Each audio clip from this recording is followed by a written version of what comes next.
कहानी की शुरुआत कुछ ऐसे होती है कि एक लड़की भगवान के सामने हाथ जोड़कर बैठी होती है। वो बोल रही होती है कि मुझे एक और मौका दे दीजिए, मैं इस बार कोई गलती नहीं करूँगी, मैं वो गलतियाँ नहीं दोहराऊँगी जो मैंने पहले की थी। मुझे एक मौका चाहिए अपनी ज़िंदगी सुधारने का, एक मौका खुद को संवारने का। उसके बाद वो उठती है वापस उसी जगह पर, उसी नॉवल में जिस पे वो पहले थी। वो जानती थी कि इसका अंत कैसा होगा। पहले वो देखकर बहुत ज़्यादा आश्चर्यचकित हो जाती है, उसके बाद उसको बहुत ज़्यादा गुस्सा आने लगता है, वो चिल्लाने लगती है और वो तोड़ फोड़ करने लगती है। उसने पूरा रूम ख़राब कर दिया होता है।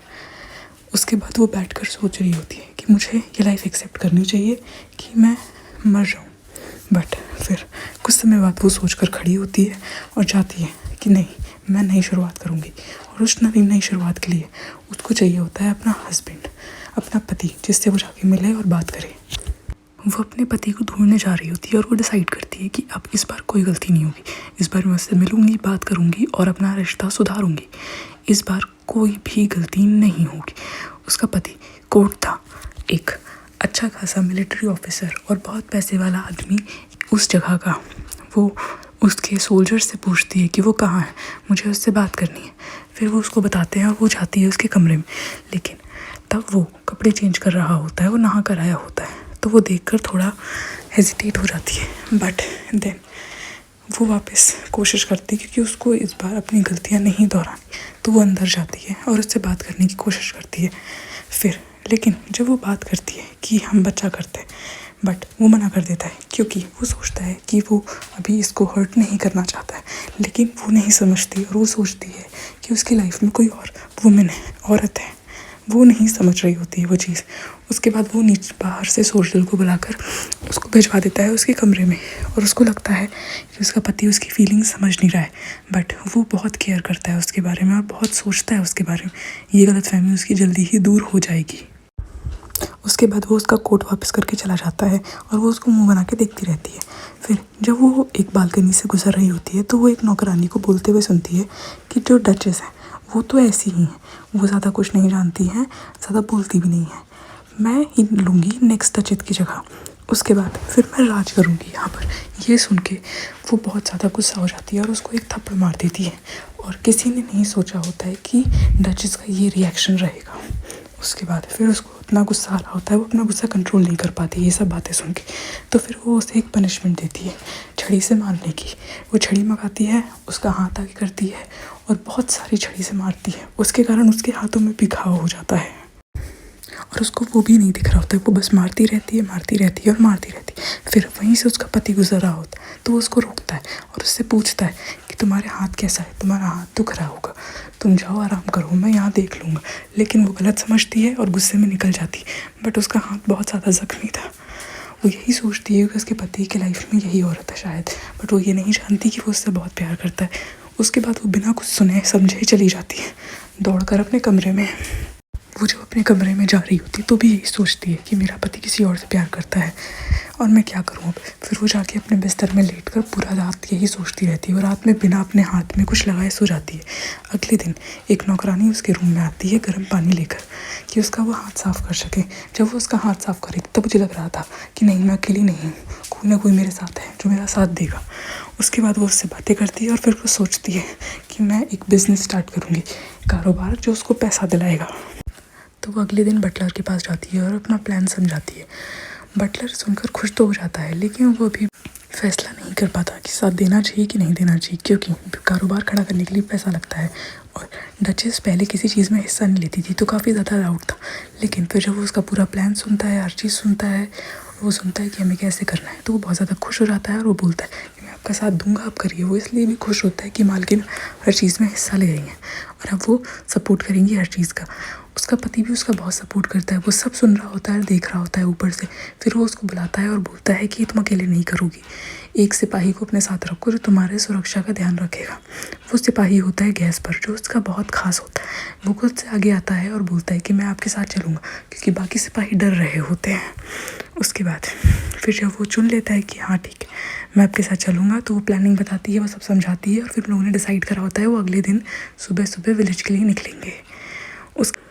उसके बाद गैस पर जो सिपाही होता है वो कुछ अपने सवाल पूछता है क्लियर करने के लिए कि हाँ मालकिन इस बार बहुत ज़्यादा कॉन्फिडेंट हैं कि नहीं है कि इस बार भी वो पैसा कमाएंगी मालिक का, क्योंकि वो होता तो मालिक का ही वफादार है। जब वो सब क्लियर हो जाता है तो जो मालिक होते हैं वो ऊपर से देख रहे होते हैं उसका पति, वो उसको नीचे आता है मोटिवेट करने के लिए और समझाता है कि कैसे कैसे तुम चीज़ें कर सकती हो वगैरह वगैरह। वो लोग बात करते हैं और फिर बात करते हुए ऊपर चले जाते हैं। पीछे जो लोग खड़े थे वो देखकर बहुत ज़्यादा खुश होते हैं कि हाँ चीज़ें सही हो रही हैं, सब बहुत सही हो रहा है। फिर अगला दिन आता है जब वो बहुत ज़्यादा पफ़ी जैकेट और बहुत ज़्यादा मोटे मोटे कपड़े पहन के निकल जाती है, क्योंकि नॉर्थ में ठंडी होती है। चलते चलते चलते चलते वो लोग पहुँच जाते हैं उस गाँव जहाँ पर उन लोग को सामान वगैरह लेना था और लोगों से मिलना था। बट वहाँ के लोगों में गलतफहमी थी उस नौकरानी वाले इंसिडेंट्स के बाद कि जो मालिकिन हैं वो बहुत ज़्यादा खड़ूस हैं और बहुत मारती हैं, हर चीज़ की सज़ा देती हैं। पर वो नहीं जानते थे कि वो बहुत अच्छी दिल की थी। उसके पीछे खड़ी जो उसकी पर्सनल नौकरानी थी वो ये सब सुन के बहुत ज़्यादा निराश हो जाती है, लेकिन उसको इतना फ़र्क नहीं पड़ता। फिर वो वहाँ कुछ लोगों से मिलती है और उनको बोलती है कि तुम मुझसे अगले दिन आके मिलना। वो लोग थोड़ा डर तो जाते हैं लेकिन उनको जाना ही पड़ेगा।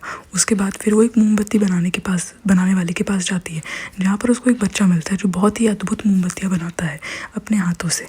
वो उसको बुलाती है और जब वो दोनों नेक्स्ट डे आते हैं मिलने के लिए मालकिन से कि हाँ मालकिन उन्होंने उनको बुलाया था, उनको लगता है कि मालकिन उनको सज़ा देगी इतना अच्छा काम करने के लिए। बट मालकिन ने तो कुछ और सोच के रखा था उन लोग के लिए कॉन्ट्रैक्ट के पेपर कि वो साइन करेंगे और जो बिज़नेस रहेगा उसमें पार्टनर रहेंगे, वो उनको पैसा देगी और काम करवाएगी।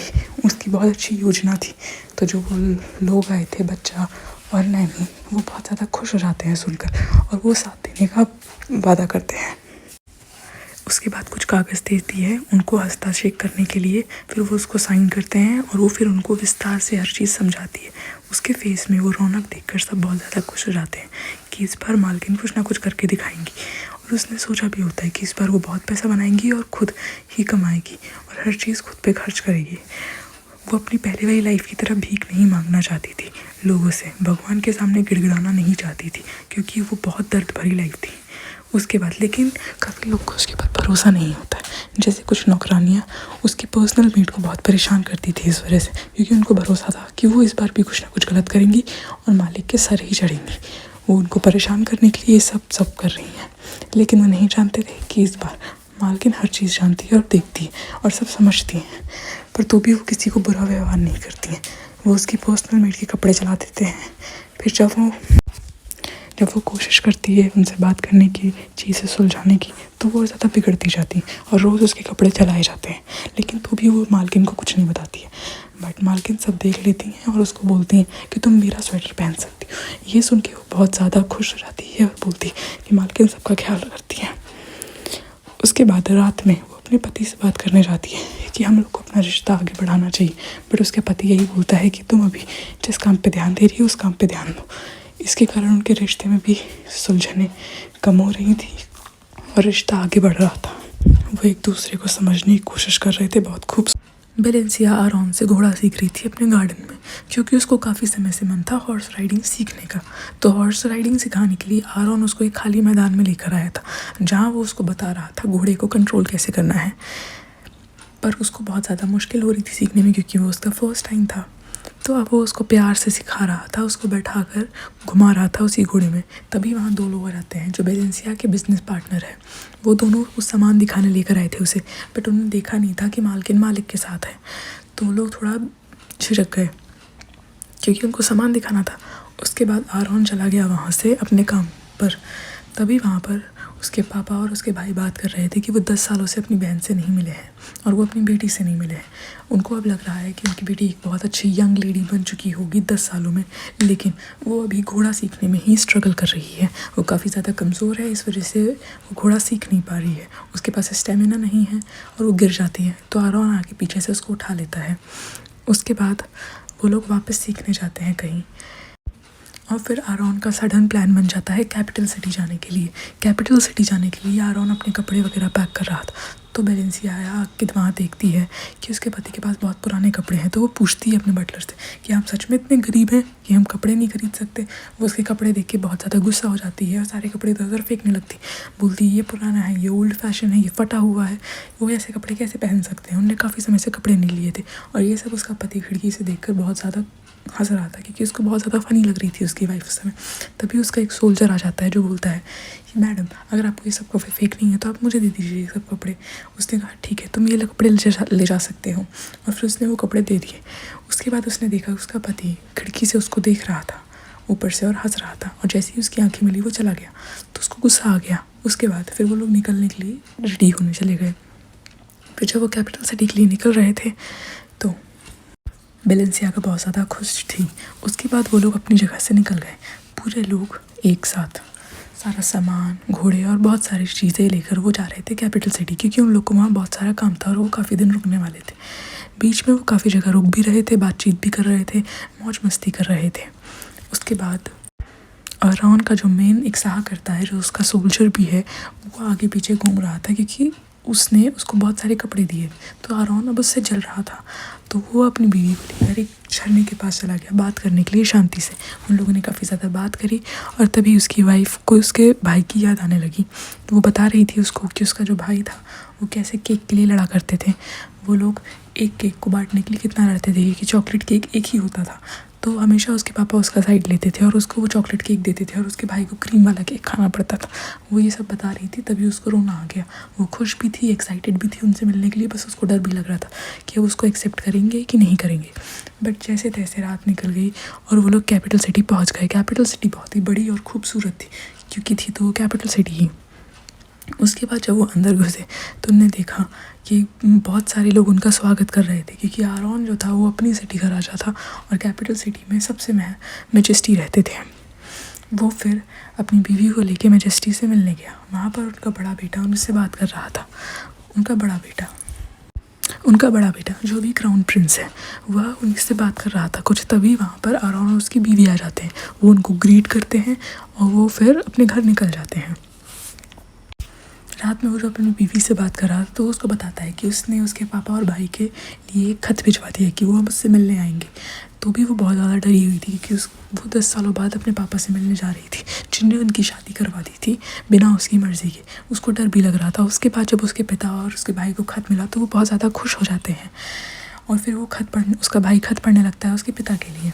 फिर उन लोग को एक मैसेज आता है कि कोई उनसे मिलने आया है। जब वो देखने जाते हैं कि कौन उनसे मिलने आया है, वो होता है विलन की एंट्री होती है। वो सेकंड प्रिंस होते हैं इस किंगडम के। वो आकर बैठते हैं और बात करते हैं। उसके पिता ने इस प्रिंस से बचने के लिए अपनी बेटी की शादी एक अच्छे आदमी से करी थी, लेकिन होता है जो होना होता है वो तो होके रहेगा। और अब इधर साइड बेलेंसिया की तबीयत बहुत ज़्यादा ख़राब हो गई थी रात में। तो उसका पति उसकी देखभाल कर रहा था, उसको गर्म पानी में रुमाल लगा के दे रहा था। उसके बाद वो अगले दिन पहुंचते हैं क्योंकि उसको मिलना तो था ही। वो बहुत ज़्यादा घबराई हुई थी और फिर वो लोग दरवाज़ा खोलते हैं तो उसके पिता और भाई वेट कर रहे होते हैं। उसके भाई की शक्ल देख के उसको लगता है कि वो रोने ही वाला है क्योंकि वो बहुत बेसब्री से अपनी बहन का इंतज़ार कर रहा होता है। लेकिन उसके पिता उसकी तरफ देखते भी नहीं हैं। वो डायरेक्ट आरॉन से मिलने चले जाते हैं। ये देखकर वो बहुत ज़्यादा दुखी हो जाती है और बहुत ज़्यादा रोने लगती है। उसके बाद वो उनको चिल्ला देती है। वो ऐसा कुछ बोल देती है जो उसको नहीं बोलना चाहिए था। और फिर वो बहुत ज़्यादा जब गुस्सा हो जाती है तब उसके मुँह से बहुत सारी बातें निकल जाती हैं जो वो बहुत बोलना चाहती है अपने पापा से। उसके बाद फिर वहाँ पर उसके जो लोग रहते हैं वो भी सब सुन रहे होते हैं साइड से छुपके से। इतना सब कुछ बोलने के बाद बेलेंसिया को लगता है उसके पापा उससे गुस्सा हो जाएंगे और कभी बात नहीं करेंगे, लेकिन उसके पापा भी रोने लगते हैं क्योंकि है तो वो उनकी ही बेटी। उन्होंने भी 10 साल इंतज़ार किया था। फिर उसका भाई आके उससे गले मिलता है और रोने लगता है। फिर पूरा परिवार ही गले मिल के रोने लगता है। तो उसके पति आरॉन को लगता है कि मुझे अकेला छोड़ देना चाहिए। वो जैसे ही बाहर जाता है बेलेंसिया का पीछे से उसको गले लगा के बोलती है, थैंक यू, तुमने मेरे लिए बहुत कुछ करा है, तुम हमेशा मेरे साथ खड़े रहे हो। देन फिर वो निकलने लगते हैं तो वो याद करते हैं बैठकर कि उन लोग की डिनर में क्या बात हुई थी उस सेकंड प्रिंस के बारे में। और फिर वो लोग वही बात करते करते अपने डेस्टिनेशन पर पहुंच जाते हैं। लेकिन तभी उसको तबीयत वापस ख़राब होने लगती है, उसको वोमिटिंग आने लगती है। तो वो अपनी बीवी को लेकर थोड़ा लेक के साइड चला जाता है। तभी ये लोग कैंडी इंजॉय करने लगते हैं सबके सब। गैस पर कुछ कैंडी लाया होता है जो वो सब में बांट देता है। तो वो सब खड़े खड़े खा रहे होते हैं भाई इस तरफ जहाँ वो लेक के किनारे आए थे थोड़ा हवा लेने के लिए। उन लोग को भी नहीं पता था कि वहाँ उनका कौन इंतज़ार करना है, वही दूसरा क्राउन प्रिंस जिससे उनको बचना था। लेकिन वो अकेला नहीं था। आरॉन का एक बड़ा भाई था जो उससे बहुत ज़्यादा नफरत करता था और उसको निकाल दिया था घर से। आरॉन बेसहारा था। आरॉन ने जो भी खड़ा करा है वो सब खुद के बदौलत करा। वो भी मिलने आया था उससे। उसको देख के आरोन को बहुत ज़्यादा गुस्सा आने लगता है और वो अपना कंट्रोल खोलने लगता है, लेकिन उसकी बीवी उसके साथ खड़ी रहती है, उसको कंट्रोल करती है, लेकिन उसकी बीवी को भी गुस्सा आने लगता है। फिर उसको लगता है कि शायद हमें यहाँ से जाना चाहिए, तो अपनी बीवी को गोदी में उठाकर बोलता है कि अब मुझे आपसे विदा लेना चाहिए, आपसे मिलकर खुशी हुई, क्योंकि उसकी बीवी की तबीयत ठीक नहीं थी। फिर वो साइड से निकल जाता है, पर जब वो अपनी बीवी को गोदी उठाता है तो उसको वापस उसकी जो बीवी रहती है वो शर्मा जाती है, क्योंकि ये बहुत बार ऐसा हो चुका है, लेकिन उसको ये आदत नहीं पड़ी थी। फिर रात में उसकी बीवी की तबीयत वापस ख़राब हो जाती है, तो वो उसको घर लाकर छोड़ देता है और उसके हाथों की तरफ देखता है और फिर उसको प्यार से गुड नाइट बोलता है और निकल जाता है। फिर वहाँ पर उसके सहकर्मी आ जाते हैं जो उस पर सबसे ज़्यादा भरोसा करते हैं। वो उसको बताते हैं क्राउन प्रिंस कैसा है, उसकी सारी हरकतें वगैरह वगैरह। उसके बाद नेक्स्ट डे वापस उसकी तबीयत ख़राब हो जाती है, तो वो उसके लिए गर्म पानी लेकर आता है, जिससे जो मेड रहती है वो उसको नहलाती है, साफ़ सफाई करती है। उसके बाद नेक्स्ट डे उन लोग को एक टी पार्टी में जाना होता है, जहाँ पर वो एक बहुत सुंदर सा गाउन पहन के जाती है। बट वहाँ के जो लोग रहते हैं, जो औरतें रहती हैं बाकी, वो उसको पसंद नहीं करती किसी कारण की वजह से, वो तो आगे पता चलेगा। फिर जब वो वहाँ पर उनसे मिलती है तो एक रहती है बियॉन्ड बालों वाली, वो उसको अजीब सा लुक देती है, तो उसको थोड़ा अजीब लगता है, लेकिन फिर उसका मन वो हो जाता है कि अब मुझे नहीं बैठ के खाना इन लोग के साथ, तो वो अलग निकल जाती है पार्टी करने। उसके बाद फिर जब वो लोग बैठ के खुद अकेले खा रहे होते, तब उनको एकदम से याद आता है कि वो तो वही भाई है जिसको मालकिन ने थप्पड़ मारा था पिछले वाले फर्स्ट वाले पार्ट में। उसके बाद फिर वो लोग वो बात को छोड़कर निकल जाते हैं वहाँ से, लेकिन जब वो आती है देखती है वो उसका जो पति है वो टेलर से कुछ कपड़े सिलवा रहा होता है, और ये देख के वो खुश तो हो जाती है, लेकिन फिर वो गुस्सा भी हो जाती है किसी बात पर। उसके बाद वो उसको समझाता है क्या क्या होता है। उसके बाद फिर आरोन उन सोल्जर्स से खबर लेता है कि आज क्या क्या हुआ, तो उसको बताते हैं सब। जब वो टी पार्टी में गए तो औरतों ने उसके साथ कैसा बिहेव करा वगैरह वगैरह, ये सब सुन के आरोन को गुस्सा तो बहुत आता है। उसके बाद फिर वो बोलता है कि तुमने जो कपड़े पहने वो मुझे जाने पहचाने लग रहे हैं, तो वो अपने कपड़े बहुत खुशी खुशी दिखाता है कि हाँ मुझे ये मालकिन ने दिए या आप ये कपड़े, और वो ये सोच कर सोचते हैं कि वो दोनों बहुत अच्छे दोस्त बन चुके हैं, तो उसको बहुत ज़्यादा गुस्सा आने लगता है, तो वो कपड़े उसको वापस मांगने लगता है, लेकिन उसको क्या पता था कि वो कपड़े उसको मिलने ही नहीं वाले। उसके बाद पूरे किंगडम में एक प्रतियोगिता होती है जिस खेल में मौत ही डिसाइड करती है कौन जीतेगा। वो खेल बहुत ज़्यादा खतरनाक होता है, लेकिन उस खेल में एक गोल्डन रोज़ मिलता है जो आप अपनी प्रेमिका को दे सकते हो। ये सुन के वेलेंसिया बहुत ज़्यादा डर जाती है कि नहीं आरोन तुम ये गेम नहीं खेलोगे, क्योंकि मैं बोल रही हूँ, क्योंकि मैं नहीं चाहती तुम ये गेम खेलो। लेकिन आरोन बोलता है कि हमें ये खेलना ही पड़ेगा, ये रूल्स के मुताबिक होता है।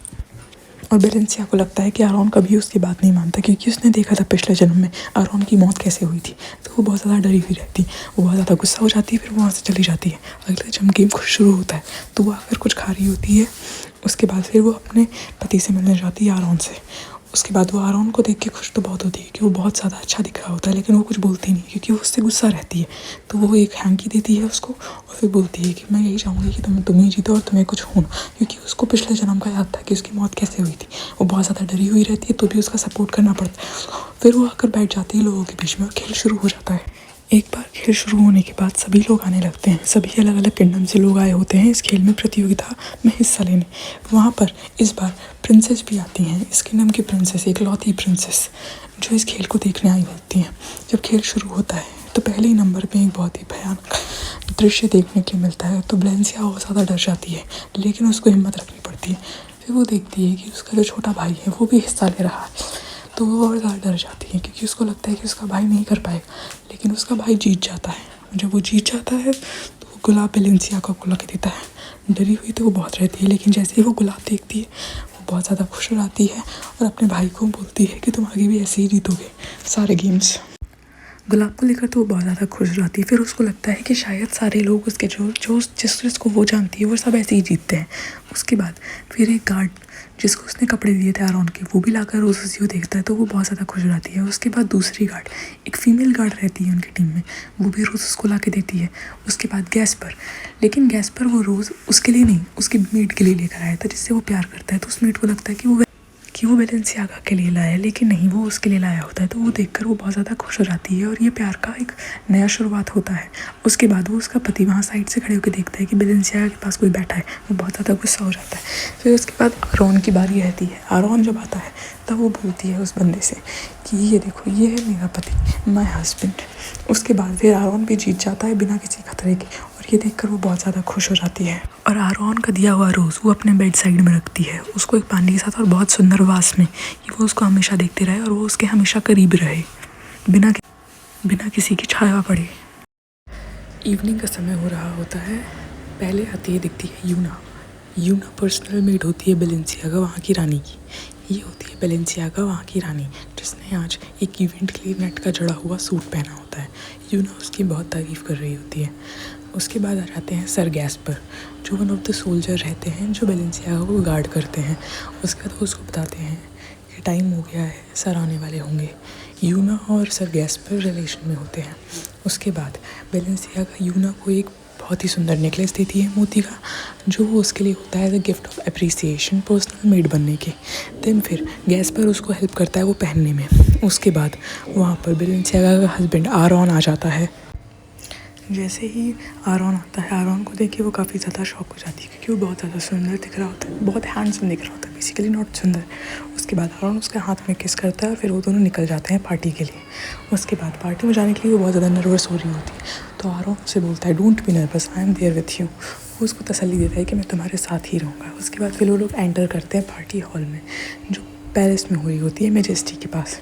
वहाँ पर संगीत बज रहा होता है, बहुत प्रकार के खाने होते हैं और बहुत ही सारे लोग होते हैं। जैसे ही वो एंटर करते हैं, उन्हें देख के गॉसिप करने लगते हैं, क्योंकि आरॉन एक प्रतियोगिता जीता होता है। जब वो लोग अंदर आते हैं तो देखते हैं आरॉन के गार्ड खड़े होते हैं। वहाँ पर वो गार्ड को देखकर बोलता है ये तुमने आज भी मेरे कपड़े पहने ना? तो बोलता है नहीं नहीं, आप यहाँ पर मेरे कपड़े नहीं उतरवा सकते हैं। तो फिर वो देखकर उसको बोलता है कि ये कपड़े तुम पे सूट कर रहे हैं। तो वो और ज़्यादा इंप्रेस हो जाता है और बहुत फ्रेंडली बनने की कोशिश करता है। देन फिर वहाँ साइड में सेकंड प्रिंस जो विलन रहता है, वो खड़े होकर ये सब देख रहा होता है। उसके बाद एंट्री होती है मेजेस्टी की। वो अपनी बेटी प्रिंसेस के साथ एंटर करते हैं। उसके बाद वो लोग सब बैठ जाते हैं और फिर बेलेंसियागा सोच रही होती है प्रिंसेस को देख के कि वो कितनी ज़्यादा एलिगेंट है। तो उसका हस्बैंड उसको देख के बोलता है तुम ज़्यादा नर्वस मत हो। उसके बाद वो एक डार्क फेस बना के बोलता है प्रिंसेस को तो मैं यहीं पर ख़त्म कर दूंगा। फिर वो बोलती है ये कोई बैटल फील्ड से कम नहीं है। वो लोग डिस्कस कर रहे होते हैं कि बैटल फील्ड और यहाँ पर क्या फ़र्क है। तभी उसकी नज़र सेकंड प्रिंस पर पड़ती है। जैसे ही सेकंड प्रिंस उसको देखता है, उसकी बहुत ही ज़्यादा क्रीपी नज़र उस पर पड़ती है और वो बहुत ज़्यादा इरिटेट हो जाती है। उसके बाद ये सब देख के उसके गार्ड भी बहुत अजीब सा फील करने लगते हैं। फिर वहाँ पर एकदम से गॉसिप चलने लगती है कि आरॉन और उसकी पत्नी बहुत ज़्यादा गरीब है, वो हमेशा एक ही जैसे कपड़े पहनते हैं। तभी आरॉन बोलता है कि आप लोग को ये सब बोलने का कोई हक नहीं है। वो उसका साइड लेने की कोशिश करता है। ये देखकर वो बहुत ज़्यादा खुश हो जाती है, वो उसको कंफर्ट करने की कोशिश करती है। देन फिर ये गॉसिप फैली कैसे थी, वो मेड के थ्रू। तो फिर सब वापस गॉसिप करने लगते हैं कि आरॉन का अफेयर चल रहा है। उसकी वाइफ ये सब जानती है। ये सब सुन के उसके गार्ड भी बहुत ज़्यादा शॉक हो जाते हैं। फिर उसके बाद ये सब सुन के आरॉन बहुत ज़्यादा गुस्सा हो जाता है। वो इतना गुस्सा हो जाता है कि उसका लगता है वो मर्डर कर दे इन लोग का, लेकिन तो भी वो कुछ नहीं बोलता। उसकी वाइफ बोलती है तुम शांत हो जाओ। वो उसको कंफर्ट करती है। वहाँ पर बहुत सारी लेडीज़ आ जाती हैं। फिर स्टार्ट होता है मेन एक्ट। उसके बाद एक लेडी बोलती है हमने तो यही सुना था किसी के थ्रू, पर ये उसने बोला कि ये आपने किसके मुंह से सुना। उसके बाद फिर वो अपने कपड़े दिखाने लगती है कि ये आपको गरीबों वाले कपड़े दिख रहे हैं, ये सिफॉन की नेट, ये ड्रेस और ये ज्वेलरी। उसके बाद ये सब देखकर वहाँ पर साइड में एक और इंसान आ जाता है। वो किटी पार्टी में मिले थे, उसको याद था लेकिन नाम याद नहीं था। उसके बाद ये ह्यूमर्स फैले कैसे थे, वो ये पूछती है। तो फिर वो बोलती है कि ह्यूमर्स तो आपके सामने ही फैले थे। वो बोलती है ऐसा कुछ नहीं है, मैंने बस सुना था बट मैं जानती नहीं। वो अपने हस्बैंड को ही बोलती है। फिर बोलती है ठीक है उस मेड को लाया जाए। जैसे ही वो मेड आती है, सब देख कर शॉक हो जाती है, क्योंकि ये वही मेड होती है जो गलत एलिगेशंस लगा रही थी मैडम के ऊपर। जैसे ही वो मेड आती है, आरॉन की वाइफ एकदम गुस्से में चली जाती है और फिर वो सबको बोलती है कि अच्छा आपने इसकी बात सुनी थी। ये सुन के वो मेड बहुत ज़्यादा डर जाती है, क्योंकि अब उसको पता चला कि अब तो सच्चाई सामने आ ही जाएगी। और जैसे ही सच्चाई सामने आती है, सब बोलते हैं कि इसको ले जाओ यहाँ से। उसके बाद फिर वो दोनों वाइफ एक दूसरे को कंफर्ट करने लगते हैं।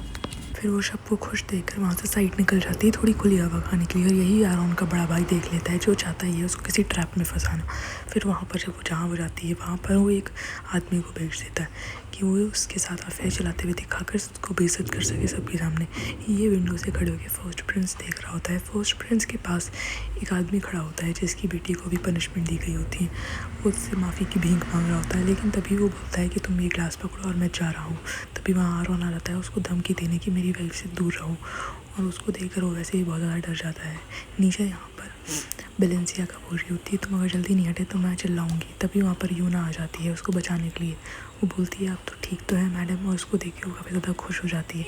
उसके बाद वो आदमी पागल हो जाता है, क्योंकि उसके निशान लग चुका होता है एक फेस में ब्लड वाला। फिर वो लोग को गालियाँ देने लगता है और उन लोग की तरफ झपटा मारता है। तभी वहाँ सेकंड प्रिंस आ जाते हैं और बोलते हैं तुम्हारी हिम्मत कैसे हुई करने की, और वो डायरेक्ट उसका गला काट देते हैं। और जैसे ही उसका गला काटते हैं वो दोनों काफ़ी ज़्यादा डर जाती हैं। उसके बाद वो उसी कपड़े से उसका खून पोंछ रहा होता है। तभी वहाँ पर सर गैस्पर और ऑरॉन बात कर रहे होते हैं कि बेलेंसियागा कहाँ गई। तभी वो लोग गार्डन में आते हैं उनको दौड़ते हुए, और उन लोग को एक तेज़ आवाज़ आती है। फिर वो वहाँ जाके देखते हैं तो यूना को धक्का दे दिया होता है सेकंड प्रिंस ने। उसके बाद सेकंड प्रिंस बेलेंसियागा का हाथ पकड़ के उसको धमकी देने लगते हैं कि तुम उसको छोड़ के मेरे पास आ जाओ, मेरे पास पैसा है, पावर है और सब कुछ है। उसके बाद कहीं से बेलेंसियागा को आवाज़ आती है कि आरॉन उसको आवाज़ दे रहा है, तो वो उसको चिल्लाने लगती है I am here, I am here. उसके बाद वो प्रिंस को धक्का दे के आराम से गले लग जाती है और बोलती है he is a disgusting man, चलो यहाँ से, मेरा हो चुका है, मेरा मूड ऑफ हो गया है। उसके बाद वो उसको कंफर्ट करने की कोशिश करता है और फिर सेकंड प्रिंस बोलता है कि ओ तुम यहाँ काफ़ी जल्दी आ गए। उसके बाद फिर वो दोनों चले जाते हैं और वो चिल्ला के बोलता है बेलेंसियागा मैं तुम्हारे पीछे ज़रूर रहूँगा। उसके बाद वो बेलेंसियागा को घर ले जाके थोड़ा बहुत कंफर्ट करने की कोशिश करता है क्योंकि उसके पैर वगैरह में चोट लग जाती है। और वो फिर उससे एक प्रॉमिस करता है कि मैं सेकंड प्रिंस को मारता हूँ, अभी मारने जा रहा हूँ। तो वो बोलती है अभी ज़रूरत नहीं है मारने की, पर तुम मुझसे प्रॉमिस करोगे तुम इन फ्यूचर उसको ज़रूर मारोगे, कैसे भी, चाहे ज़िंदा चाहे मरा हुआ, तुम उसे मेरा सर ला के दोगे और मुझे उसका सर अपने हाथों में चाहिए। उसके बाद ये प्रॉमिस लेकर वो लोग सो जाते हैं क्योंकि वो लोग ऑलरेडी बहुत ज़्यादा थक चुके होते हैं इस ड्रामा से, और उन लोग को कंफर्ट मूवमेंट चाहिए होता है एक दूसरे का। दूसरी तरफ यूना, जिसको सेकंड प्रिंस ने धक्का दिया था, वो होश में आती है, देखती है सर गैस्पर उसकी देखभाल कर रहे हैं। वो देखकर वो काफ़ी ज़्यादा दुखी हो जाती है और फिर वो पूछती है मैडम कैसी हैं, और जैसे ही सुनाई देता है कि मैडम सही है वो रोने लगती है। तभी वहाँ पर बेलेंसियागा आ जाती है और उसको कंफर्ट करते हुए कहती है तुम्हें परेशान होने की ज़रूरत नहीं है, तुम्हारी अभी छुट्टी चल रही है, तुम रेस्ट करो सर गैस्पर, आप भी इसको रेस्ट करो।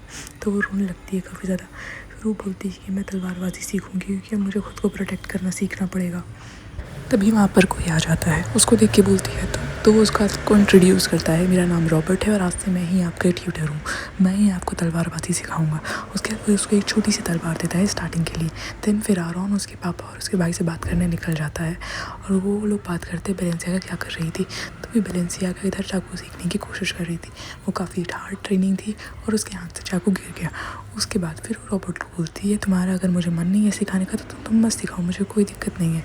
उसके बाद रॉबर्ट उसको बोलता है ऐसा कुछ नहीं है, आप मुझे मिसअंडरस्टूड कर रही है, मेरा नेचर ही ऐसा है, मैं हर किसी से ऐसी ही बात करता हूँ। उसके बाद वो उसको कुछ कंफर्टिंग वर्ड बोलता है। उसके बाद आरॉन बेलेंसियागा बोलती है ठीक है नेक्स्ट टाइम से हम और अच्छी मेहनत करेंगे। उसके बाद वो चली जाती है। तभी वहाँ देखती है साइड में कोई था, जैसे ही वो लोग उसको देखते हैं वो बोलती है आप। तो वहाँ पर तभी प्रिंसेस आती हैं। वो लोग रोज़ गार्डन में रोज़ तोड़ते हैं। तो वो लोग बोलते हैं ओ अच्छा तो आपकी मतलब ये था, ऐसे आप एजुकेशन देखने वाली थी। तभी वो लोग बात करने लगते हैं और फिर वो बेलेंसियागा को कुछ रोज़ेस देती है। बेलेंसियागा सोचती है वो कितनी ज़्यादा एलिगेंट है, कितनी ज़्यादा खूबसूरत है और कितने बेसिक काम करती हैं। फिर बेलेंसियागा वहाँ से आरॉन के पास चली जाती है और वहाँ पर वो देखकर बहुत ज़्यादा खुश हो जाती है कि वहाँ पर उसके पापा और भाई बैठे रहते हैं। वो सब उनको ग्रीट करती है और फिर वहाँ बैठ जाती है आरॉन के पास। वो लोग के अफेयर देखकर उसके पापा बहुत ज़्यादा खुश होते हैं कि चलो ये एटलीस्ट खुश तो है। और वो लोग खुशी खुशी में फिर बहुत सारी बातें करने लगते हैं। तो फिर एकदम से बेलेंसियागा पूछती है फिर से वॉर, आप लोग वापस वॉर पे जा रहे हैं। तभी आरॉन उसको कंफर्ट करते हुए बोलता है कि ऐसा कुछ नहीं है। लेकिन जैसे ही वो लोग चले जाते हैं आरॉन एकदम डार्क फेस लगा के बोलता है कि तुम्हें वॉर के बारे में किसने बताया। ये देखकर बेलेंसियागा एकदम सदमे में चली जाती है कि आज मेरा भांडा फूट जाएगा, मैं इसको कैसे एक्सप्लेन करूँगी। और फिर आरॉन बोलता है चलो रूम में चल के बात करते हैं। और जैसे ही फिर वो लोग पैलेस के अंदर आते हैं तो वहाँ पर उसका एक गार्ड सोर बैठा होता है। वो उनको देखकर ग्रीट करता है, लेकिन तभी रॉबर्ट बोलता है चुप रहो। वो उसको चुप रहने का इशारा करता है। वो बोलता है पीछे देखो पहले। और जैसे ही वो उनकी शक्लें देखता है वो उतरी हुई होती हैं और एकदम बहुत ही ज़्यादा डेंस होती हैं। फिर वो लोग डायरेक्ट अपने रूम में चले जाते हैं रोज़ रॉबर्ट को फंसा कर। उसके बाद फिर सॉस से पूछता है रॉबर्ट इन लोग को हुआ क्या है। तो वो बोलता है पता नहीं, अचानक से कुछ तो हुआ है। उसके बाद बेलेंसियागा सोचती है कि अब मैं इससे क्या बोलूँ, कैसे बात स्टार्ट करूँ। और जैसे ही बेलेंसियागा बात स्टार्ट करने जाती है आरॉन उसको बोलता है कि तुम इतना ज़्यादा परेशान मत हो, मैं जानता हूँ तुम अभी मुझसे प्यार नहीं करती हो, लेकिन मैं चाहता हूँ कि तुम मुझे जल्दी एक्सेप्ट करो, मैं वेट करूँगा तुम्हारी हर बात बताने के लिए। देन फिर वो काफ़ी ज़्यादा खुश हो जाती है और इमोशनल हो जाती है। उसके बाद नेक्स्ट डे उन लोग का डेली का रूटीन बन जाता है प्रिंसेस के साथ फ्लावर्स तोड़वाना और फिर प्रैक्टिस करना। उसके बाद प्रिंसेस को उसने कुछ गिफ्ट भी दिया था इस बार, कुछ नाइटेड हैंकीज़। वो देख के वो काफ़ी ज़्यादा इम्प्रेस हो जाती है क्योंकि वो नेटेड हैंकीज़ बहुत ज़्यादा सुंदर होते हैं। जो बगल में लेडी खड़ी होती है वो भी काफ़ी ज़्यादा इम्प्रेस हो जाती है क्योंकि उसको भी एक चाहिए होता है। देन फिर वो सारी बातें आरोन को बताती है, रेस्ट करते हैं क्योंकि वो तलवारबाजी में बहुत ज़्यादा थक जाती है। उसके बाद आरोन उसको बताता है कि अब हमें निकलना भी होगा। उसके बाद वो यही रूटीन रहता है उसका। पहले वो रोज़ तोड़वाती है, बातें करती है, वो काफ़ी ज़्यादा क्लोज रहती है प्रिंसेस से। उसके बाद फिर प्रिंसेस को एक दिन सजेस्ट करते हैं कि हम लोग को चर्च जाना चाहिए। ये बातें वो आरोन को बताती है और आरोन से बोलती है कि मैं चर्च जा सकती हूँ। उसका कुछ काम भी रहता है चर्च में। उसके बाद फिर नेक्स्ट डे वो लोग चर्च आते हैं। चर्च में उसको सबसे इम्पोर्टेंट काम रहता है क्योंकि आज ही उसको सच्चाई पता चलने वाली होती है। उसके बाद वो प्रिंस चर्च जाती है तो वो वहाँ के प्रेस्ट के लिए एक वो लेकर आती है कैंडल जो उसने खुद बनाई होती है। वो कैंडल देखकर वो प्रिंस तो पहले बोलता है कि पहले तो मैं तुम्हें ज़्यादा डिस्टर्ब मत करना, लेकिन जब भी वो कैंडल खोलता है उसको देखकर, उस कैंडल को देखकर उसको लगता है कि शायद संत अब आ चुके, संत की एंट्री हो चुकी है। कैंडल देखे हुए इतना ज़्यादा प्रेस हो जाता है कि वो डायरेक्ट बेलेंसियागा को बुलाता है अपने दिन पे। उससे वो बात करता है कि कैंडल आपको कैसे बनाएगा, आपको कैसे पता था कैंडल इसी संत पे चलानी है। उसके बाद फिर वहाँ पर उसकी एक दोस्त पे आती है और जैसे ही वो दोस्त आती है वो उससे अपॉलॉजी करने लगती है। आई एम सॉरी, उस दिन के लिए मैं कुछ बोल नहीं पाई थी। लेकिन वो तो भी उससे कुछ नहीं बोलती है। बोलती है कि मुझे भी काम, मुझे भी प्रेस्ट से मिलना है, फिर मैं तुमसे आकर बाद में बात करती हूँ। वहीं पर एक सबॉर्डिनेट आके उसको रास्ता दिखाता है कि अब चलिए आपसे प्रेस्ट मिलना चाहते हैं। उसके बाद फिर वो जाती है। वो जैसे ही प्रेस्ट के रूम में घुसती है सबसे पहले उसका ही सवाल था कि कैंडल आपको कहाँ से मिली, इतनी खूबसूरत है, मैंने आज तक ऐसी कैंडल कभी देखी नहीं। उसके बाद वो प्यार से उसको देखता है और बोलता है ये बहुत अनमोल तोहफा है हमारे लिए। उसके बाद फिर वो बताती है, वो याद करती है निकोलस को जिसने ये कैंडल बनाई होती। तो उसको लगता है कि वैसे ही वो बहुत ज़्यादा खुश रहेंगे। तो उसका पहला सवाल यही होता है उससे कि क्या रीजनरेशन, रीइंकारनेशन या फिर पास्ट लाइफ या फ्यूचर को प्रिडिक्ट करना सच्चाई में हो सकता है। उसके बाद प्रीस्ट उसको बोलता है ये तो एक मिरेकल होता है, ये मिरेकल बहुत ही कम होता है या होता ही नहीं, या फिर होता है तो सेंचुरी में एक बार होता है संत के साथ। फिर वो इसको एक एग्जांपल देता है शुगर को लेकर। उसके बाद वो उसको बोलती है कि मुझे जवाब चाहिए था लेकिन ये जवाब नहीं है। उसके बाद जो प्रीस्ट बोलता है कि शायद आप ही संत हैं, कि हम लोग को भी एक मैसेज आया था कि संत इसका कैंडल लेकर इसके हाथों में बहुत ही खूबसूरत चीज़ होगी, वही होगी नहीं संतस। फिर वो उससे ज़्यादा पता है कि अब मैं आपका ऑयलिंग कर सकता हूँ, मैं आपको एक शुद्धिकरण प्रोसेस में निकालूंगा आपकी इच्छा पूरी करने के लिए। वो करने के बाद वो आरोन को याद करती है कि मुझे आरोन को इस लाइफ में ज़िंदा रखना है चाहे कुछ भी हो जाए। फिर वो जैसे ही बाहर आई यूरा को गले लगा लेती है क्योंकि वो काफ़ी ज़्यादा इमोशनल हो जाती है। सब देख के एकदम शॉक हो जाते हैं। देन फिर नेक्स्ट डे वो लोग फिर गार्डन में काम करते हैं और फिर उन लोग को निकलना रहता है। तो प्रिंसेस और उसकी जो फ्रेंड बनाई थी उसने इस बार कैपिटल में, वो उसको छोड़ने आते हैं। प्रिंसेस उसको काफ़ी ज़्यादा प्रेस करती है और बोलती है मैं तुमसे काफ़ी ज़्यादा कनेक्टेड हो चुकी हूँ, मैं भी तुम्हारी एक फ्रेंड ही हूँ। देन फिर उनका निकलने का टाइम हो जाता है। फिर वो लोग कैरेज में बैठ कर निकल जाते हैं। वहीं पर सेकंड प्रिंसेस को देख रहा था, उसको देख कर काफ़ी ज़्यादा चढ़ जाती है और बहुत ज़्यादा गुस्से वाला फेस बना लेती है। देन फिर वो लोग एक जगह रुके होते हैं रेस्ट करने के लिए, जहाँ पर उन लोगों ने बॉनफायर वगैरह चलाया होता है। वो आराम से बैठी होती है और वो सोच रही होती है यार क्या क्या हुआ। तभी वहाँ पर आरोन आ जाता है। वो बोलता है क्या हो गया। तभी वो आरोन को बोलती है ठीक है तुम आज यहाँ रेस्ट कर लेना। तब आरोन बोलने आता है कि आज मेरा बेड मत लगाना। और जैसे ही सोल्जर ये सुनते हैं वो एकदम से उसको बोलते हैं कि मैंने तुम्हारा बेड लगाया भी नहीं, मुझे पता है तुम अपनी बीवी के साथ सो के जाओ यहाँ से। ये सुनकर वो काफ़ी ज़्यादा खुश रहा है। वो बोलता है ठीक है गुड नाइट एवरीवन। फिर नेक्स्ट वो मॉर्निंग वो लोग कैपिटल सिटी से अपने यहाँ पहुँच जाते हैं आरोन किंगडम में। और देन फिर वहाँ पर बटलर बहुत ज़्यादा खुश होता है आज क्योंकि वो लोग वापस आ गए होते हैं। वो लोग सामान वगैरह उतार रहे होते हैं और देन फिर उनकी नेक्स्ट फ्रेंड मिलने आते हैं कैपिटल सन से। और जैसे ही वो मिलने आते हैं वो लोग काफ़ी ज़्यादा खुश हो जाते हैं और वो एक दूसरे से बात करने निकल जाते हैं। देन फिर उन लोग की बातचीत स्टार्ट हो जाती है और फिर वो लोग अंदर आते हैं पैलेस के। यहीं पर वो लोग चाय पीते हुए कुछ बात कर रहे होते हैं, कैसे प्रिंसेस उसको याद कर रही होती है वगैरह वगैरह। फिर उनके हस्बैंड चले जाते हैं दूसरी जगह बात करने। फिर उसको वो प्रेस कर रही होती है वो कैंडल के लिए भी। देन फिर इधर साइड जहाँ उसके हस्बैंड वगैरह रहते हैं वो बात कर रहे होते हैं। देन फिर नेक्स्ट डे से वापस उसकी तलवारबाजी क्लास स्टार्ट हो जाती है। वहीं पर वो बहुत ही ज़ोर शोर से तलवारबाजी सीख रही होती है और वो कुछ बेसिक कंसेप्ट सीख चुकी होती है। ये देखकर उसको सिखाने वाला रॉबर्ट बोलता है कि आप थोड़े और दिन अच्छे से प्रैक्टिस करेंगे तो आप काफ़ी अच्छी तलवारबाजी सीख सकते हैं, भी आपको बस बेसिक की ज़रूरत है। उसके बाद फिर ये सुन के वो काफ़ी ज़्यादा खुश हो जाती है और वो मुँह बनाने लगती है कि हाँ मैं तो बहुत जल्दी सीख जाऊँगी। देन फिर नेक्स्ट डे वो कुछ अकाउंट्स का काम लेके बैठी होती है किंगडम को। तभी वो बोलती है कि मुझे विल देखा हुआ आरोन की है कि वो वॉर में जा रहा होता है। वो सुन के बटलर काफ़ी ज़्यादा घबरा जाता है। वो बोलते हैं कि विल आप विल देखकर क्या करेंगी। वो डिनाई करता है कि नहीं मैं आपको विल नहीं दिखा सकता, सर ने मना करा है। तो भी फिर वो खड़ी होती है, बोलती है मुझे बताओ विल कहाँ है। तो वो वहाँ पर ड्रॉर के पास आके खड़े हो जाता है और जैसे ही वो होता है वो अपने सोल्जर को बोलती है गैस पर इसको उठाओ और बाहर ले जाओ। और गैस पर उसको सॉरी बोलते हैं, उसको उठाकर बाहर फेंक देता है रूम के। देन फिर वो विल निकालती है उससे और विल पढ़कर उसको बहुत ज़्यादा गुस्सा आता है, वो एकदम से टूट जाती है। फिर बोलती है कि आखिरकार वही होगा जो पिछली बार हुआ था। फिर बटलर वहीं पहुंच जाता है आरोन के कमरे में और वो आरोन को बताता है कि मैम ने विल पढ़ ली। और जैसे ही वो आरोन सुनता है तभी वहाँ से आरोन भागता है। वो अपने सारा काम धाम छोड़ के वो डायरेक्ट अपने रूम में भागता है, क्योंकि उसको पता था कि अब उसकी खैर नहीं। जैसे ही वो अपने रूम में पहुँचता है वैसे ही वो देखता है कि वेलेंसिया का विल पढ़ रही है तेज़ उसके लिए। वेलेंसिया का जैसे ही विल पढ़ना खत्म करती है वहीं आरोन उसके पास आके बैठ जाता है। वो बोलता है कि मैं तुम्हें कोई खतरे में नहीं डालना चाहता, प्लीज़ चले जाओ यहाँ से, अपने पापा के पास चले जाओ, मैंने उनको सब बता दिया। फिर उसके बाद टाइम पास हो जाता है, लेकिन शायद दूरियाँ आ जाती हैं। तभी वहाँ पर एक फेस्टिवल होता है इवनिंग में। वो फेस्टिवल हर साल सेलिब्रेट होता है ठंडियाँ तेज़ आने पर। वहाँ पर आरोन ये सब लोग बैठे होते हैं और सारे फ्रेशर्स तोहफे ला रहे होते हैं दोनों प्रिंस और प्रिंसेस के लिए।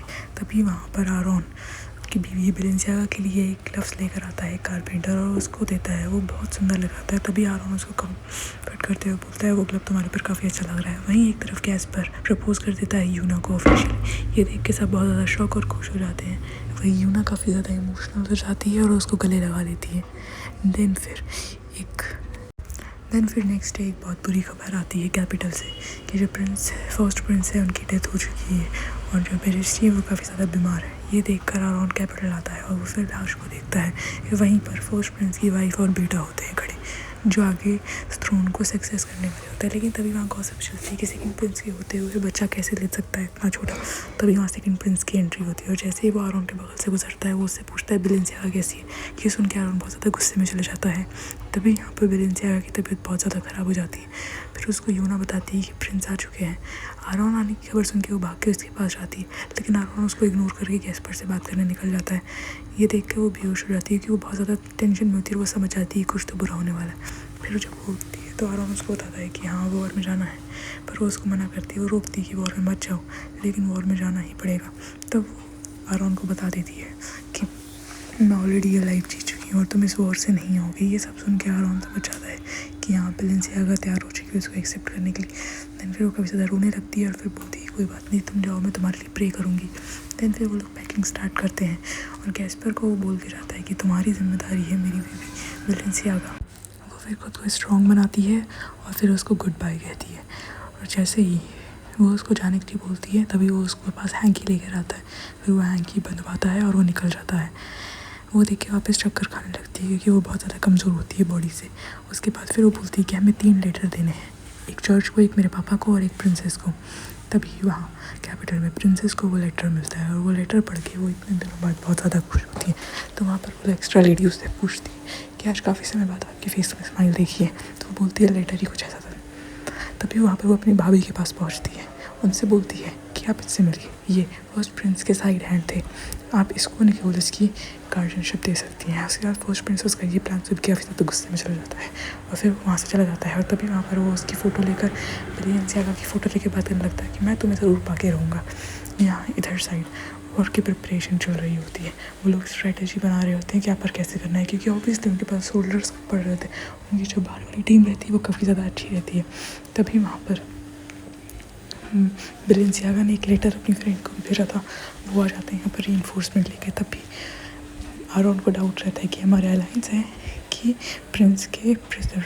उसके बाद फिर उसको बाहर लेके जाता है और उससे बात करने की कोशिश करता है कि तुम मुझे सच्चाई बताओ, तुम क्या चाहते हो मुझसे, तुम हमारे साथ यहाँ दोस्ती की वजह से आए हो कि प्रिंस की वजह से आए हो।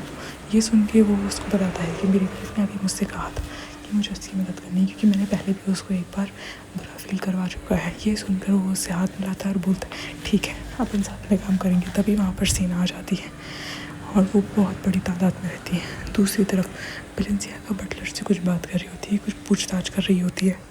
वो बटलर से पूरा ही स्टेट का ताइज़ारे निकली बोलती है कि हम लोग को देखना पड़ेगा कहाँ पर क्या हो रहा है, क्योंकि ऑब्वियसली यहाँ पर अभी वॉर चल रही है और सबको दिक्कतें तो हो रही होंगी। फिर वहाँ पर सैर के लिए निकलती है, सारी दुकानों में सबसे जाकर सबकी दिक्कतें पूछती है। उसके बाद फिर वो एक दुकान में जाती है, वहाँ पर वो बोलती है कि पहले तो तुम रिस्पेक्ट करना और भरोसा करना सीखो हमारे ऊपर। उसके बाद काफ़ी दिनों से उसकी तबीयत बहुत ज़्यादा खराब होती है, वो अच्छे से खा पी नहीं रही होती है। तभी वहाँ पर एक इंसान आ जाता है जो सडनली उसको एक हैंकी देता है। वो हैंकी देखकर उसको याद आ जाता है ये हैंकी तो मैंने आरोन को दिया था। वो काफ़ी ज़्यादा घबरा जाती है कि ये हैंकी तो मैंने आरोन को बोला था, ये हैंकी यहाँ पर क्या कर रहा है रिवर के पास। और ये रिवर डायरेक्ट वॉर प्लेस से आ रही होती है। और फिर दूसरी तरफ कैपिटल सिटी में निकोलस, जो अपने गार्जियन के साथ जा रहा होता है बेलफोर्ड स्ट्रीट, वो आता है प्रिंसेस से मिलने और उसको बोलता है ये गिफ्ट मैं ग्रैंड पा के लिए लाया हूँ, या प्लीज़ उनको दे दीजिएगा। उसके बाद फिर वो अलविदा लेता है। फिर वो आकर ग्रैंड पा के पास बैठती है, अपने पिता के पास, जिनकी तबीयत बहुत ज़्यादा ख़राब होती है फर्स्ट प्रिंस के डेथ के बाद। वो फिर उनको बताती है निकोलस ने आपके लिए एक गिफ्ट भेजा है, आपकी सेहत के लिए, आप उसको अच्छा करिए। और वो उसको सारी अपडेट देती है वॉर की। वो गिफ्ट देखकर वो बोलते हैं ये गिफ्ट मेरे ऊपर नहीं तुम्हारे ऊपर ज़्यादा चलाएगा, और वो उसको पहना देते हैं। और वाकई में वो गिफ्ट बहुत ज़्यादा प्यारा होता है उसके ऊपर। उसके बाद फिर वो लोग कुछ बातें करने लगते हैं और दूसरी तरफ यहाँ पर वो हैंकी लेके उसके बनावे वाले के पास आ जाती है। फिर वो हैंकी देखकर बोलती है नहीं ये प्रिंस का हैंकी नहीं है, ये हैंकी तो उन 10 हैंकी में से बनाया गया है जो कैपिटल सिटी गए। ये देख के वो अच्छी गहरी सांस लेती है और फिर वो गुस्से में बोलती है कि हमें वारेवर के पास जाके चेक करना चाहिए। फिर वो लोग उसको रोकती भी है, लेकिन तो भी वो नहीं मानती है और फिर वो रिवर के पास चली जाती है गैस्पर को लेकर। जैसे ही वो रिवर के पास पहुंचती है वो फिर अंदर जाती है अपने घोड़े को साइड में खड़ा करके, और जैसे ही वो अंदर जाती है वो सेकंड प्रिंस को देखती है वहाँ खड़े हुए, तो वो सारी चाल से समझ जाती है। सेकंड प्रिंस उसको देख के बोलते हैं मैंने आई मिस यू। उसके बाद उसको बहुत ज़्यादा घृणा लगती है क्योंकि वो उस आदमी से बहुत ज़्यादा जुड़ती है। उसके बाद सेकंड प्रिंस बोरी से उसके आरोन का एक आर्मर निकालते हैं उसके सर का। ये देखकर वो काफ़ी शौक में चली जाती है और एकदम नीचे बैठ जाती है ज़मीन में। और वो आरोन को याद करने लगती है जैसे आरोन ने प्रॉमिस करा था मैं वापस ज़रूर आऊँगा। लेकिन सेकंड प्रिंस उसके पास आके उसको पकड़ लेते हैं और सेकंड प्रिंस जैसे ही उसको पकड़ते हैं वो होश में आती है और बोलती है कि तुम निकलो यहाँ से, तुम मुझे छूना ही मत, तुम एकदम बेशरम आदमी हो और आरोन कहीं नहीं जा सकता। और फिर वो उसको चाकू निकाल के अटैक करने की कोशिश करती है, लेकिन वो अटैक मिस हो जाता है क्योंकि second Prince already trend soldier रह चुके हैं, तो वो मिस हो जाता है। उसके बाद फिर उसके बाल पकड़ के उसको चिल्लाने लगते हैं कि तुम्हें कब से समझा रहा हूँ, तुम्हें समझ में नहीं आ रहा, वो मर चुका है। लेकिन वो उसके चाकू से अपने बाल काट देती है बहुत होशियारी से और फिर उससे दूर भाग जाती है। तभी वहाँ पर गैस्पर आ जाता है। गैस्पर एक तीर मारता है उसकी तरफ और बोलता है दूर रहो यहाँ से। और फिर वो गैस्पर को समझाती है कोई बात नहीं, यहाँ पर उलझने का कोई मतलब नहीं, तुम यहाँ से चलो। और फिर वो गैस्पर को लेके निकल जाती है और फिर जाते जाते आरोन का आर्मर भी उतार लेती है। और जैसे ही वो आर्मर उतार के निकलती है वैसे ही वो घोड़े में बैठ के फिर निकल जाती है। और फिर जब वो निकल जाती है तब वो उसको एकदम से बहुत सारी चीज़ें याद आने लगती हैं, तो वो बेहोश हो जाती है रास्ते में ही। और जब उसकी आँखें खुलती है वो अपने बेड पे बैठी होती है और फिर वो बोलती है कि तुम मत परेशान हो, मुझे सब पता है कि मैं प्रेग्नेंट हूँ। और जैसे ही वो प्रेग्नेंट होने की बात सुनती है एकदम से आरोन उसको कुछ एहसास होता है, लेकिन आरोन अपनी बस्ती से बिगड़ चुका होता है क्योंकि वो और लड़ते लड़ते कहीं साइड में आ जाता है और वो कहीं फिसल जाता है। उसके बाद वो लोग उसकी हेल्प करते हैं सोल्जर्स को बर्न करने में। फिर वो उससे पूछते हैं कि तुम आए कहाँ से हो, तो आरोन बताता है मैं बस अपनी टोली से बिछड़ गया हूँ। ये सुनकर वो लोग उसकी हेल्प करते थोड़ा सा उसको अपनी टोली तक पहुँचाने के लिए। तभी वो वहाँ देखता है कि वहाँ कुछ जासूस होते हैं, वो उनको मारता है। तभी वहाँ पर रॉबर्ट और सौर आ जाते हैं। वो उसको बताते हैं कि अभी तक क्या क्या हुआ है और फिर वो उसको बताता है कि ऐसे उसका आर्मर छीन लिया गया था, उसको मारने की कोशिश करी गई थी। तो फिर रॉबर्ट उसकी पट्टी करता है और जैसे ही वो पट्टी करता है वो उसको बताता है कि आपकी आँखों का निशान इतना गहरा नहीं है, आप सेफ़ हैं। यहाँ दूसरी तरफ आरोन ईस्ट स्टेट पर बहुत सारे सेना आ जाते हैं। सेकंड प्रिंस अपनी सेना लेके पहुँच चुका होता है और ये देख के बैलेंसियागा की चीज़ सोचती है कि तुम नहीं बदलोगे, तुम ज़रूर मार खाओगे और तुम मेरे हाथों ही मरोगे। उसके बाद फिर वो अपने लोगों को इकट्ठा करती है और उनसे बोलती है कि अब स्टेट सुरक्षित नहीं है, अगर आप लोग को जाना है तो आप लोग जा सकते हैं। लेकिन वहाँ के लोग उसको बोलते हैं कि नहीं, ये हमारा रहस्य है, हम इसका प्रोटेक्शन करेंगे। ये सुन के वो काफ़ी ज़्यादा इमोशनल हो जाती है और फिर वो सबको धन्यवाद करती है और सब उसको तसल्ली देते हैं ऐसा कुछ नहीं होगा, वो ज़रूर वापस आएंगे। इधर दूसरी तरफ वो जब आके छत से देखती है कि ये लोग ने यहाँ पे बस्ती बिछा ली है, फिर उन लोग को मिडिल फिंगर दिखा के बोलती है तुम लोग को जो करना है कर लो। ये देख के सेकंड प्रिंस बहुत ज़्यादा हंसने लगते हैं और वहीं दूसरी तरफ ये लोग सोचते हैं कि ये मैम ने ये सारे सिग्नल्स कहाँ से सीख ली। तभी दूसरी तरफ से खबर मिलती है कि आग लग चुकी है। जैसे ही आग की खबर मिलती है वैसे ही वो लोग भाग के जाते हैं। वहाँ पर उन लोग का पूरा गराज रखा हुआ रहता है, पूरे अनाज वगैरह वहीं से होते हैं। लेकिन फिर वो बोलती है कि यहाँ पर मुझे ऑयल की स्मेल आ रही है, ये लगवाई गई आग है। वहाँ पर उन लोग के खाने के लिए कुछ नहीं बचता। तभी उन लोगों ने एक इंसान को पकड़ा होता है जो ऑयल लेके वहाँ से गुजर रहा होता है। और फिर उससे बोलती है कि इसको यहाँ से बाहर फेंकवा दो, इसी कारण ये सब हुआ था। फिर वो साइड में आ जाती है, अपने रूम में याद करती है और रोने लगती है और फिर चलने लगती है मैंने तुमसे कहा था कि जिंदा वापस आना। तभी वहाँ पर निकोलस एक कैंडल लेके जाता है। वो कैंडल लेके वो एकदम शॉक हो जाती है, यही तो मेरे सपने में आई थी। फिर वो सोचती है ये पक्का कुछ ना कुछ कनेक्शन है, ऐसे ही नहीं हो सकता है, ये पक्का संत की निशानी है। वही दूसरी तरफ आरोन बहुत ज़्यादा गुस्से में होता है। वो सोच रहा होता है कैसे ही मैं ख़त्म करके जल्दी से अपनी बैलेंसियागा के पास पहुँचूँ। तभी वहाँ पर प्रिस्ट और चर्च के सोल्जर्स आ जाते हैं। वो सोल्जर्स बहुत सारे रहते हैं, वो डायरेक्ट अटैक कर देते हैं। और फिर वो सोल्जर्स बताते हैं कि कैसे बैलेंसियागा एक संत है। ये सब सुन के वो बहुत ज़्यादा खुश हो जाते हैं और बोलते हैं बैलेंसियागा ने हमारी हेल्प करी। वहीं दूसरी तरफ बैलेंसियागा की तरफ अटैक होता है। वो अटैक एक बड़ा सा पत्थर होता है, लेकिन तभी वहाँ पर गैस्पर आके उन लोग को बचा लेता है। लेकिन वो पत्थर बार बार आते हैं तो गैस्पर खुद को नहीं बचा पाता, उसके सर से बहुत ज़्यादा खून आने लगता है। वो खून देखकर वो लोगों को बोलता है कि आप लोग अब यहाँ से जाइए, ये खतरे की जगह है। और जैसे ही वो वहाँ से जाने लगते हैं और ज़्यादा पत्थर बरसने लगते हैं, वो फिर उन लोग को वहाँ से भगा देता है। वो बोलता है कि आप लोग जाइए, आप किसी सुरक्षित जगह में जाके बैठ जाइए। फिर जब पत्थरबाजी रुकती है तो वो लोग नीचे जाते हैं। गैस्पर को बहुत चोट लगी होती है। उसके बाद बटलर आके पूछता है, मैम आप सही तो हैं? बटलर आके मैम के पास बैठता है और उनको चाय देता है। उसके बाद बटलर उनको बताता है कि ऐसे जब आप आई थी आप छोटी सी थी, आपके पापा ने क्या क्या शर्तें रखी थी। वो याद करने लगती कि हाँ मैं कैसे नखरे करती थी। उसके बाद फिर वो बटलर उनसे रिक्वेस्ट करता है, प्लीज़ आप खुद को सुरक्षित रखिएगा। उसके बाद फिर उन लोग को एक खबर मिलती है कि उन लोग की तरफ एक और कोई सेना आ रही है बहुत बड़ी। वो सेना को देखकर वो बहुत ज़्यादा शौक हो जाती है और खुश भी होती है, क्योंकि उसका छोटा भाई उसको मदद करने आता है। उसका छोटा भाई जैसे ही अपनी बहन को देखा वो काफ़ी ज़्यादा इमोशनल हो जाता है और उसको गले लगा लेता है। फिर वो लोग रोने लगते हैं क्योंकि उन लोग को काफ़ी समय बाद मिले होते हैं और ये बहुत ही ज़्यादा क्रिटिकल मूवमेंट होता है उसकी बहन के लिए। तभी वहाँ पर 2 और लोग होते हैं, 2 और सोल्जर्स जो चर्च की तरफ से आए होते हैं। वो लोग काफ़ी ज़्यादा यूनिक कॉस्ट्यूम में रहते हैं। तभी वहाँ पर वो बताते हैं कि हम आपकी हेल्प, संतिस की हेल्प करने आए हैं। फिर वो लोग उसको एक कॉटन का कपड़ा देते हैं और बोलते हैं कि आरोन अभी ज़िंदा है। ये सब देख के उनको ऑर्डर देती है कि ठीक है, आप लोगों को जैसा सही लगता है आप कर सकते हैं। उसके बाद दूसरी तरफ उन लोगों को खबर मिलती है कि ब्लैक वुल्फ के भी लोग आ गए हैं। ब्लैक वुल्फ के लोग आके वो काफ़ी ज़्यादा खुश हो जाती है कि आरोन वापस आ गया। लेकिन वो नीचे आती है, वो देखती है कि सॉर जो बहुत ज़्यादा एक्साइटेड था उससे बोलने लगता है कि आप संतिस हैं। लेकिन फिर वो उससे पूछती है कि आरोन का है, तो बोलता है कि आरोन नहीं आया है अभी। वो उसको तसल्ली देता है और बोलता है कि शाम तक आ जाएंगे। शाम को वो रूम की बालकनी में खड़े होकर उसका वेट करी होती है। तभी सेकंड प्रिंस आ जाते हैं पीछे से। उसके बाद वो देखे और उसको बोलती है कि तुम यहाँ कैसे आ सकते हो। उसके बाद वो उसको मारने की धमकी देता है। तभी उसको पीछे से एक तीर लगता है। वो तीर किसी और ने नहीं, आरोन ने मारा होता है। आरोन उसको धमकी देता है वहीं से खड़े होकर कि बेलेंसियागा से दूर हट जाओ। लेकिन वो बेलेंसियागा को पकड़ के उसको धमकी देने लगता है कि इसको मारो। लेकिन तभी बेलेंसियागा बहुत होशियारी से उसी का चाकू निकाल के उसको मार देती है। फिर वो दोनों साथ में पीछे गिरने लगते हैं। लेकिन फिर वो सेकंड प्रिंस उसको पकड़ लेता है और बोलता है कि शायद यही मेरे प्यार का इम्तहान था। फिर उसको छोड़ देता है और वो खुद गिर जाता है। लेकिन बेलेंसियागा उसको पकड़ रहती है, बोलती है कि नहीं मैं ऐसे गिव अप नहीं कर सकती। तभी वहाँ पर कूद कर आरोन आ जाता है और उसको बचा लेता है। ये उन लोग की एक हैप्पी एंडिंग तो नहीं, लेकिन एक नई शुरुआत हो सकती है साथ में बिना किसी रुकावट के। वॉर से आने के बाद बेलेंसियागा की तबीयत बहुत ज़्यादा ख़राब हो जाती है, तो वो लेटी होती है। उसके बगल में आरोन इंतज़ार करता है कब उसकी आँखें खुलें, और उसकी आँखें खुलती हैं। उसको देखती है और उसकी आँखों में आंसू आ जाते हैं। वो एक दूसरे को देख ही रहे होते हैं। तभी वो बोलती है, ऐसा लगता है वो सपने से जाग रही होती है, कि तुम सच में मेरे पास ही हो, तुम ज़िंदा हो। बोलता है हाँ मैं ज़िंदा हूँ। तो फिर वो उसको बताती है आई एम प्रेग्नेंट और अब मैं चाहती हूँ हम तीनों साथ में खुश रहें। उसके बाद वो लोग एक प्यारा सा रोमांटिक मूवमेंट एंजॉय करते हैं। देन फिर वॉर के बाद की सारी चीज़ों को सही करने निकल जाता है आरोन। सारी चीज़ों को मरम्मत करवाने। विलेज का बहुत नुकसान हुआ था, लोग बहुत सारा मारे भी गए थे। देन फिर बेलेंसियागा कैपिटल सिटी गई होती है अपनी दोस्त और अपनी फैमिली से मिलने, क्योंकि वो प्रेग्नेंट थी। ये खबर तो अब सबको पता चल गई। उसके बाद जब वो अपनी दोस्त से मिलती है, उसकी दोस्त बोलती है तुम्हारे बाल तो बिल्कुल मेरी तरह हो गए, हम सिमिलर दिखने लगे। फिर वो लोग कुछ बातें करते हैं। ऊपर से उनके हस्बैंड विंडो से देख रहे होते हैं उनको और बहुत अजीब अजीब एक्सप्रेशंस बना रहे होते हैं। उसके बाद वो लोग कुछ बात करने लगते हैं बहुत सीरियस मैटर में, क्योंकि अब सेकंड प्रिंस तो मर चुका है, तो अब कौन बैठेगा गद्दी में। ये सब बहुत सीरियस कॉन्वर्सेशन होती हैं। देन फिर आरोन का प्लान होता है कि बेलेंसियागा को यहीं कैपिटल सिटी में उसकी फैमिली के पास छोड़ दिया जाए, क्योंकि उसकी सेफ्टी बहुत इंपॉर्टेंट है। लेकिन जब वो गैराज में बैठता है तो वो देखता है बेलेंसियागा ऑलरेडी बैठी हुई है। बेलेंसियागा बहुत गुस्सा करती है उसके ऊपर कि तुम मुझे छोड़ के जाने का कैसे सोच सकते, वैसे भी तुम अभी वॉर की वजह से मुझसे दूर थे और अब तुम चाहते हो मैं तुमसे और दूर रहूँ, ऐसा नहीं हो सकता। फिर वो बोलती है कि हम जो भी अब लड़ेंगे अब साथ में लड़ाई कर लेंगे और हम साथ में ही रहेंगे। देन फिर अगले दिन वो लोग पहुँच जाते हैं। उसके बाद उन लोग का सफ़र सोते सोते काफ़ी दूर तक कट जाता है। फिर काफ़ी टाइम बीत जाता है। वो लोग कहीं से आ रहे होते हैं और कहीं यहाँ पर तैयारी चल रही होती है किस चीज़ की।